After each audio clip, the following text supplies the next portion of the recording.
ಹೊನ್ನಾವರದ SDM ಕಾಲೇಜಿನಲ್ಲಿ ಸಂತೆಗುಳಿ ನಾರಾಯಣ ಭಟ್ಟರ ಆತ್ಮಕಥನ ಆಟದ ಮೇಳ ಕೃತಿಯನ್ನ ಹಿರಿಯ ಪತ್ರಕರ್ತರು ಹಾಗೂ ನುಡಿಸಿರಿ ವಾಹಿನಿಯ ಗೌರವ ಸಲಹೆಗಾರರಾದ ಜಿಯು ಭಟ್ಟರು ಲೋಕಾರ್ಪಣೆಗೊಳಿಸಿದರು.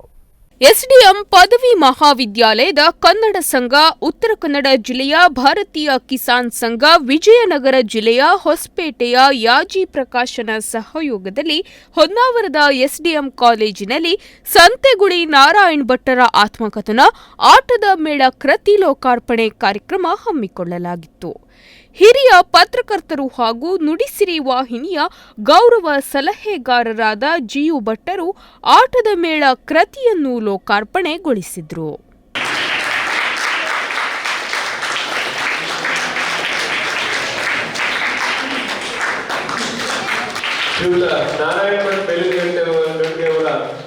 ಕಣ್ಣಾಲೆಗಳಲ್ಲಿ ನಾವು ಸಂತಸವನ್ನ ಕಾಣ್ತಾ ಇದ್ದೇವೆ. ಬಹುಶಃ ಒಬ್ಬ ಸಂಘಟಕರಿಗೆ ಇದಕ್ಕಿಂತ ಹೆಚ್ಚಿನ ಸಾರ್ಥಕತೆ ಮತ್ತೊಂದು ಬರಲಿಕ್ಕಿಲ್ಲ. ಅವರ ಎಲ್ಲ ಬದುಕಿನ ಹಿನ್ನೋಟಗಳನ್ನು ಬಳಿಕ ಮಾತನಾಡಿದ ಜಿಯು ಭಟ್ಟರು, ನಾರಾಯಣ ಭಟ್ಟರು ಯಕ್ಷಗಾನಕ್ಕೆ ಅಡಿಗಲ್ಲಾಗಿ ಸಂದವರು. ಯಕ್ಷಗಾನದವರು ನಾರಾಯಣ ಭಟ್ಟರನ್ನು ಕೈಬಿಟ್ರು, ನಾರಾಯಣ ಭಟ್ಟರು ಯಕ್ಷಗಾನವನ್ನು ಕೈಬಿಡಲಿಲ್ಲ.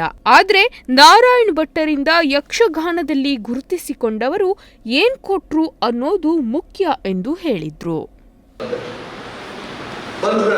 ಕಟ್ಟಡ ಕಟ್ಟುವಾಗ ಅಡಿಗಲ್ಲಿಗೆ ಇದೆಲ್ಲ ಚಲೋ ಕಲ್ತಂದಿತ್ತು. ಆ ಭಟ್ಟರನ್ನು ಕಲ್ಲಿ ಪೂಜೆ ಮಾಡಿ, ಕಲ್ಲು ಸುತ್ತು ತೋರಣ ಕಟ್ಟಿ, ಬಣ್ಣ ಹಚ್ಚಿ, ಕುಂಕುಮ ಹಚ್ಚಿ, ಪ್ರಸಾದ ಹಚ್ತಾರೆ, ಇದೆಲ್ಲ ನಡೀತದೆ. ಹಾಗೆ ನಾಲ್ವತ್ತಂತವರು ಅಡಿಗಲ್ಲಾಗಿ ಸಂದವರು ಯಕ್ಷಗಾನದ ಕಟ್ಟಡ ಎದ್ದ ಮೇಲೆ ಯಾರಿಗೂ ಅಡಿಗಲ್ಲ ನೆನಪಿರೋದಿಲ್ಲ, ಅವರೇ ಹೇಳ್ಕೊಡ್ಬೇಕಾಗ್ತದೆ. ಅಂಥ ನೂರಾರು ಜನರನ್ನ ಕಂಡಿದ್ದೇನೆ ನಾನು ಭಟ್ಟರು ಯಕ್ಷಗಾನಕ್ಕಾಗಿ ಬಂಗಾರ ಕೊಟ್ಟರು, ಆಸ್ತಿ ಕೊಟ್ಟರು ಅಂತ ತುಂಬ ಜನ ಇದ್ದಾರೆ. ಎಲ್ಲರೂ ಸತ್ಯ, ಯಕ್ಷಗಾನಕ್ಕಾಗಿ ಕೊಟ್ಟರು. ಆದರೆ ಯಕ್ಷಗಾನ ಸಂಪೂರ್ಣವಾಗಿ ಅವರು ಕೈ ಬಿಟ್ಟಿತ್ತು. ಆದರೆ ನಾನು ಭಟ್ಟರು ಯಕ್ಷಗಾನ ಕೈ ಬಿಟ್ಟಿಲ್ಲ, ಈಗ ಬೇಕಾದ್ರೂ ಅದು ಮಾಡ್ತಾರೆ. ಆದರೆ ನಾನು ಭಟ್ಟರಿಂದ ಯಕ್ಷಗಾನದಲ್ಲಿ ಗುರುತಿಸಿಕೊಂಡವರು ನಾನು ಭಟ್ಟರು ಏನು ಕೊಟ್ಟರು ಅದು ಬರಬೇಕು. ಯಾವತ್ತು ಯಾರೆಲ್ಲ ನಮಗಾಗಿ, ನಮ್ಮ ಒಂದು ಸ್ಥಾನಮಾನಕ್ಕಾಗಿ ಅಡಿಗಲ್ಲಾಗಿ ದುಡಿದಿರ್ತಾರೋ ಅವರಿಗೆ ನಾವು ಏನು ಕೊಡ್ತೇವೆ ಅನ್ನೋದು ಮುಖ್ಯ ಆಗ್ತದೆ. ಆದ್ದರಿಂದ ಅದು ಗೊತ್ತು ನಾರಾಯಣ ಭಟ್ಟರಿಗೆ. ಅವ್ರು ಹೇಳಿಲ್ಲ ಏನು ಕೊಟ್ಟರು ಅನ್ನೋದು, ಯಾಕಂದ್ರೆ ಏನು ಕೊಡಲಿಲ್ಲ, ಕೊಡ್ಲಿಕ್ಕೆ ಇನ್ನೊಂದು ಇರೋದೇ ಇಲ್ಲ. ಆದ್ದರಿಂದ ಒಂದು ಕರ್ತವ್ಯ ಅನ್ನೋ ಹಾಗೆ ಯಕ್ಷಗಾನ ಬೇರೆ, ಅವರ ಹಾರ್ಟ್ ಬೀಟ್ ಬೇರೆ ಅಲ್ಲ. ಆ ರೀತಿ ಇಲ್ಲಿವರೆಗೆ ಮಾಡ್ಕೊಂಡು ಬಂದಿದ್ದಾರೆ. ಪುಣ್ಯಕ್ಕೆ ಎಲ್ಲ ಸತ್ಯ ಗೊತ್ತಾದ್ಮೇಲೆ ಮಧ್ಯ ವಯಸ್ಸು ದಾಟಿದ ಮೇಲೆ ಹೋಗಿ ಜಮೀನು ಮಾಡಿದ್ರು. ಒಳ್ಳೊಳ್ಳೆ ಮಕ್ಕಳು, ತಂದೆಯನ್ನ ತುಂಬಾ ಚೆನ್ನಾಗಿ ಅಂದು ನೋಡ್ಕೊಂಡ್ರು, ಇದ್ದು ನೋಡ್ಕೊಂಡ್ರು, ಹೆಂಡತಿ ಕೂಡ ಚೆನ್ನಾಗಿ ನೋಡ್ಕೊಂಡ್ರು. ಸಾಧಾರಣವಾಗಿ 99 ಕುಟುಂಬದಲ್ಲಿ ಮಕ್ಕಳು ನಾನು ಕೇಳಬೇಕಾಗ್ತದೆ, ಹೆಂಡತಿ ನಾನು ಕೇಳಬೇಕಾಗ್ತದೆ, ಏನು ಮಾಡಿದ್ದೇನೆ ಅಂತ ಯಾವುದನ್ನು ಮಾಡದೆ ನಾನು ಭಟ್ಟರನ್ನು ಇಷ್ಟು ಗಟ್ಟಿಯಾಗಿದ್ದಾರೆ. ಅದರಿಂದ ಅವರ ಕುಟುಂಬವನ್ನ ನಾನು ಅಭಿನಂದಿಸಲು ಬಯಸ್ತೇನೆ.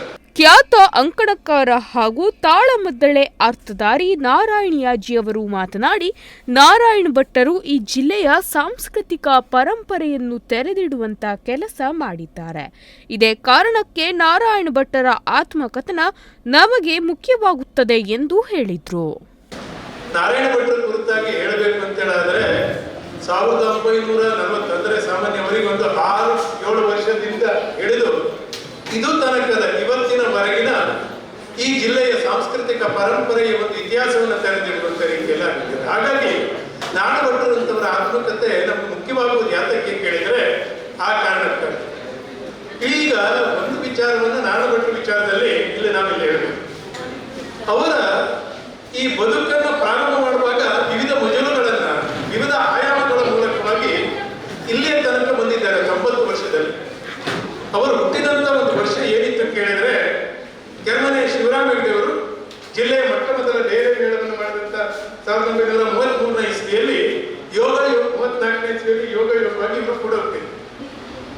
ಅಲ್ಲಿಂದ ಇಲ್ಲಿಯ ತನಕ ಆ ಯಕ್ಷಗಾನದೊಟ್ಟಿಗೆ ಏನಾದರೂ ತನ್ನ ಸಂಬಂಧವನ್ನು ಮುಂದುವರಿಸಿಕೊಂಡು ಬರುವುದಕ್ಕಿದ್ರೆ ಅದಕ್ಕೆ ಕಾರಣ ಏನಿತ್ತು ಕೇಳಿದ್ರೆ, ಪ್ರತಿಯೊಂದು ವ್ಯಕ್ತಿಗೆ 2 ರೀತಿಯಾದಂಥ ಒಂದು ತಾಕಲಾಟಗಳಿರ್ತವೆ ಬದುಕಿನಲ್ಲಿ. ಒಂದು ತರ್ಕದ ಬದುಕು, ಇನ್ನೊಂದು ಭಾವದ ಬದುಕು.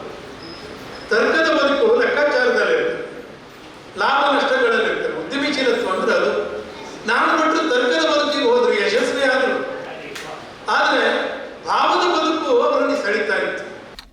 ಬಳಿಕ ಮಾತನಾಡಿದ ನಾರಾಯಣ್ ಭಟ್ಟರು, ನನ್ನ 4 ಜನ ಮಕ್ಕಳು ಸಮಾಜದಲ್ಲಿ ಗೌರವಾನ್ವಿತರಾಗಿ ಗುರುತಿಸಿಕೊಂಡಿದ್ದಾರೆ. ನನ್ನ ಸೊಸೆಯಂದಿರು ನನ್ನನ್ನು ತಂದೆ ಎಂದು ಉಪಚರಿಸುತ್ತಾರೆ. ಜೀವನದುದ್ದಕ್ಕೂ ನಾನು ಕಷ್ಟಗಳನ್ನು ನೋಡಿದ್ರೂ ನನ್ನ ಕೊನೆಗಾಲವನ್ನು ಸುಖದಿಂದ ಕಳೆಯುತ್ತಿದ್ದೇನೆ ಎಂದು ಹೇಳಿದ್ರು.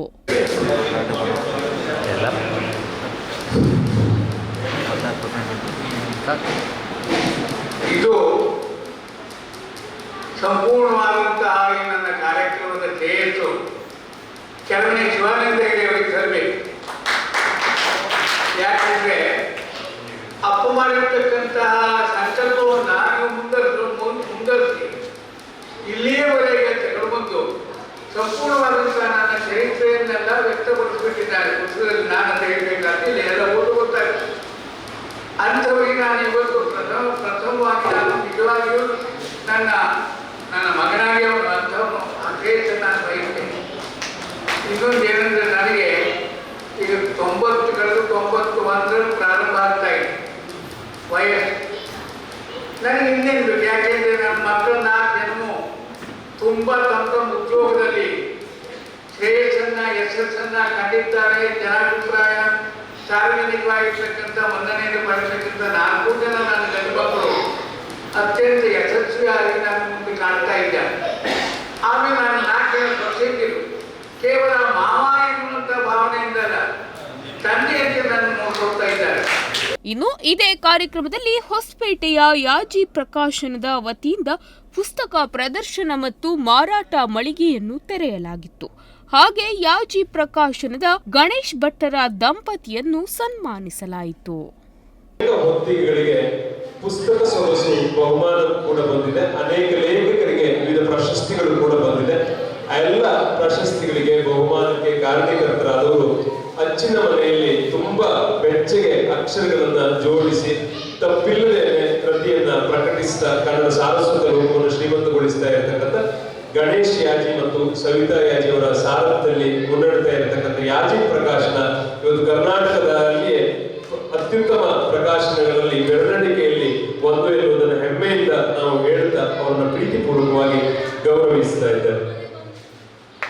ಹಾಗೆ ವೇದಿಕೆಯಲ್ಲಿರುವ ಎಲ್ಲ ಗಣ್ಯರಿಗೆ ಕೂಡ ಶ್ರೀಯುತ ಶ್ರೀಧರ್ ಭಟ್ರವರು ನೆನಪಿನ ಕಾಣಿಕೆಗಳನ್ನ ನೀಡ್ತಾ ಇದ್ದಾರೆ. ಅದನ್ನ ಸಮಾರಂಭದಲ್ಲಿ ಉತ್ತರ ಕನ್ನಡ ಭಾರತೀಯ ಕಿಸಾನ್ ಸಂಘದ ಅಧ್ಯಕ್ಷರಾದ ಶಿವರಾಮ್ ಗಾಂವ್ಕರ್, ಎಸ್ಡಿಎಂ ಕಾಲೇಜಿನ ಕನ್ನಡ ಪ್ರೊಫೆಸರ್ ನಾಗರಾಜ್ ಹೆಗಡೆ ಅಪ್ಗಾರ್, ಕೆರೆಮನೆ ಶಿವಾನಂದ ಹೆಗಡೆ, ಸವಿತಾ ಯಾಜಿ, ಎಸ್ಡಿಎಂ ಪದವಿ ಕಾಲೇಜು ಪ್ರಾಚಾರ್ಯರಾದ ರೇಣುಕಾದೇವಿ ಗೋಳಿಕಟ್ಟೆ ಸೇರಿದಂತೆ ಗಣ್ಯರು ಕಾರ್ಯಕ್ರಮದಲ್ಲಿ ಪಾಲ್ಗೊಂಡಿದ್ರು. ಕ್ಯಾಮರಾಮನ್ ವಿಶ್ವ ಜೊತೆಗೆ ರಾಜೇಶ್, ನುಡಿಸಿರಿ ನ್ಯೂಸ್, ಹೊನ್ನಾವರ.